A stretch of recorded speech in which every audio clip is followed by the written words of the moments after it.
RBI जो पूरे भारत में बैंकिंग सिस्टम को हैंडल करता है। आरबीआई बात उस टाइम की है जब पूरा भारत, पूरा विश्व डिजिटल हो रहा था और सारे डिजिटल लेन देन शुरू होने लगे थे। तो आवश्यकता हुई आरबीआई को भी कि भारत में भी डिजिटलाइज किया जाए, सारा कुछ, सारा सिस्टम बनाया जाए। तो उन्हें आवश्यकता हुई एक ऐसी संस्था की जो इन सब डिजिटल चीजों को अपने हिसाब से हैंडल करे और देखे और काम करे। तब शुरुआत हुई एनपीसीआई की। एनपीसीआई एक छोटी सी शाखा है आरबीआई की, लेकिन उसने इतना काम कर दिखाया जो अनुमान नहीं था किसी को।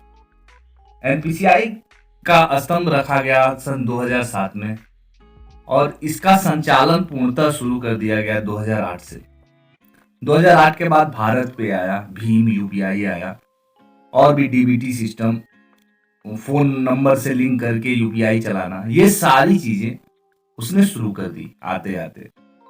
और यूपीआई की शुरुआत जो हुई है वो 2016 में।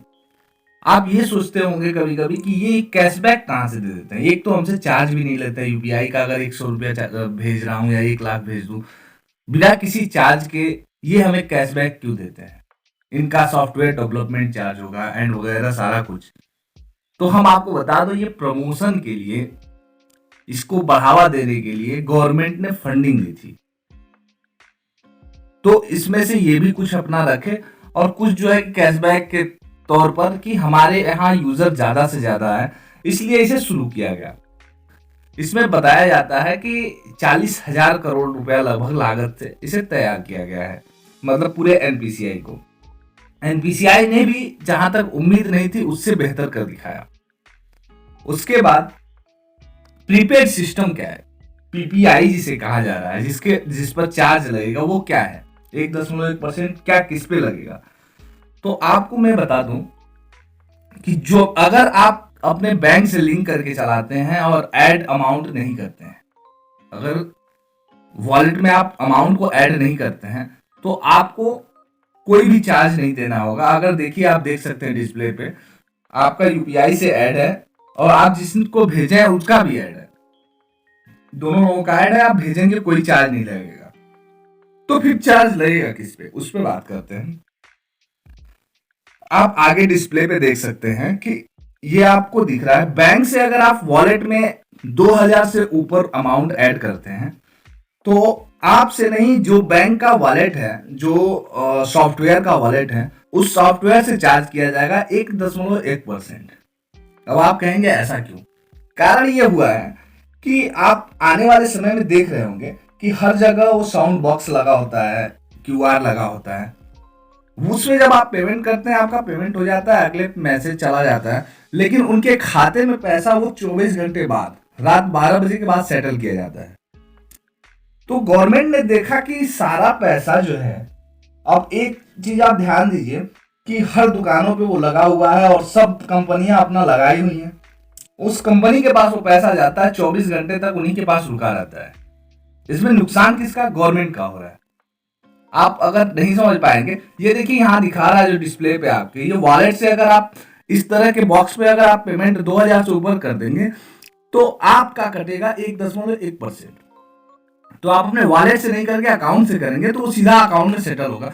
अगर इस तरह के सॉफ्टवेयर में अगर होता है तो वो उनका खुद का चार्ज देना होगा। तो समस्या ये हो गई कि बैंकों के पास, आरबीआई के पास पैसा न दिख के 24 घंटे में वो कंपनियां खुद अपना रखने लगी। इसलिए गवर्नमेंट ने किया कि नहीं, आप डायरेक्ट बैंक में ही डालेंगे, वॉलेट में नहीं रख सकते हैं। अगर रखना भी है तो थोड़ा मोड़ा 2000 से नीचे अमाउंट। इन सब चीजों पे देख सकते हैं आप, जो आपके सामने डिस्प्ले दिख रहा है, इन सब चीजों पे आपको वॉलेट से अगर आप करते हैं तो इस तरह का चार्ज आपको देना होगा, 0.7%, 1% म्यूचुअल फंड पे, ये सारी चीजें हैं। इसी कारण जब देखा गया है कि ये इसका दुरुपयोग का मतलब कि पैसा जो है कि कंपनियां रखने लगी हैं आरबीआई तक न पहुंच के, और पता चला कि कल आज रात में सेटल हुआ। दो समस्या हो रही थी, एक कस्टमर को भी, मर्चेंट को भी दिक्कत थी कि हमारे पास तुरंत नहीं आ रहा है। अब छोटे बिजनेसमैन जिनके पास कम अमाउंट है उसी से काम चलाना है, और वो 24 घंटे के लिए होल्ड कर दिया गया अमाउंट। इसीलिए यही कारण है कि इस तरह का लाया गया। और एक चीज मैं आपको बता दूं, इस पे आप डिस्प्ले पे पढ़ रहे होंगे, इन देशों ने भी हमारे यूपीआई सिस्टम को अपने देश में लागू कर दिया है। देखिए, बस भारत ही नहीं, ये हमारे लिए गर्व की बात है कि Bhutan, Malaysia, Singapore, United Arab अमीरात, ये सारे देश, साथ साथ जापान, जापान ने अभी जल्दी आके बातचीत की है कि हम आपके यूपीआई को हम समझने के लिए हमारी कुछ टीम आएगी और कैसे हैंडल करता है, कैसे काम करता है, इन सब चीज़ों के लिए हम जानेंगे। तो टेक्नोलॉजी के मामले में मान के चलिए कि हम काफ़ी आगे जा रहे हैं और ये हमारे लिए, हमारे देश के लिए गर्व की बात है। जय हिंद। और भी कुछ जानना हो तो कमेंट जरूर करें।